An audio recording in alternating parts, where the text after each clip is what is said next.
कर्जत तालुक्यातील पाली भुतिवली इथे असलेल्या लघु पाटबंधारे प्रकल्प येथे पर्यटनासाठी आलेल्या तरुणाला पाण्याचा अंदाज न आल्यानं धरणाच्या पाण्यात बुडून मृत्यू झालाय। 4 तरुण मुंबई घाटकोपर इथून पर्यटनासाठी आले होते। कर्जत कल्याण राज्यमार्ग रस्त्यावर पाली भुतिवली इथे पाटबंधारे विभागानं धरण बांधलंय। या धरणाच्या जलाशयात गेली 20 वर्ष पाणी साठलेलं आहे। त्या पाण्यात पोहण्यासाठी आलेल्या अनेकांना पाण्याची खोली माहीत नसल्यानं ते बुडाले। त्यामुळे नेरळ पोलीस यांच्याकडून धरण परिसरात जाण्यास प्रतिबंध केलं जातं। त्याचवेळी धरणाच्या पाण्यामध्ये उतरण्यास बंदी असल्याचं फलक पाटबंधारे खात्यानं देखील लावलंय। मात्र तरी देखील उन्हाळ्यात आणि पावसाळ्यात हौशी पर्यटक धरणाच्या परिसरात येतात आणि पाण्यात उतरून मौज मजा करतात। आज 29 एप्रिल रोजी पाली भुतावली धरणाच्या परिसरात मुंबई घाटकोपर येथून पर्यटक आले होते। घाटकोपर मुंबई येथून फिरायला रिहान आसिफ अरब 16 वर्षीय तरुण, नारायण नगर घाटकोपर वेस्ट रेहान शकीर अहमद वय वर्ष 16 राहणार असेल्फा घाटकोपर वेस्ट, वाहिद मुबारक मकानदार वय वर्ष 16 राहणार घाटकोपर, मनीष छोटेलाल कानोजिया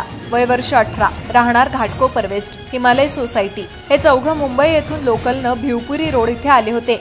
तेथून चालत पाली भुतिवली धरणाच्या येथे पोहोचले आणि मौज मजा करू लागले।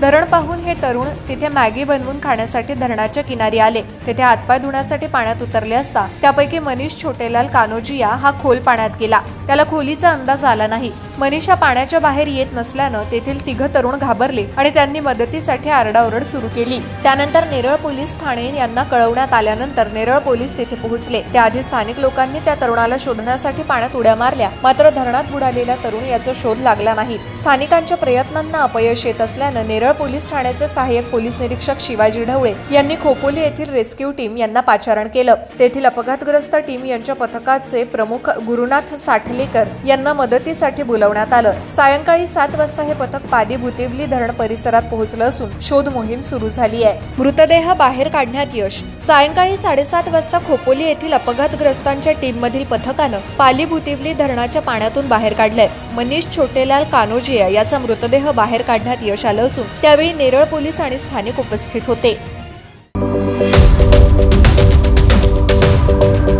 YouTube वर सुद्धा रायगड टाइम्स सर्च करा आणि पहा रायगडच्या कानाकोपऱ्यातील प्रत्येक बित्तम बातमी। आणि हो, लगेच सबस्क्राइब बटनवर क्लिक करायला विसरू नका। रायगड टाइम्स, आपलं चॅनल, आपला आवाज।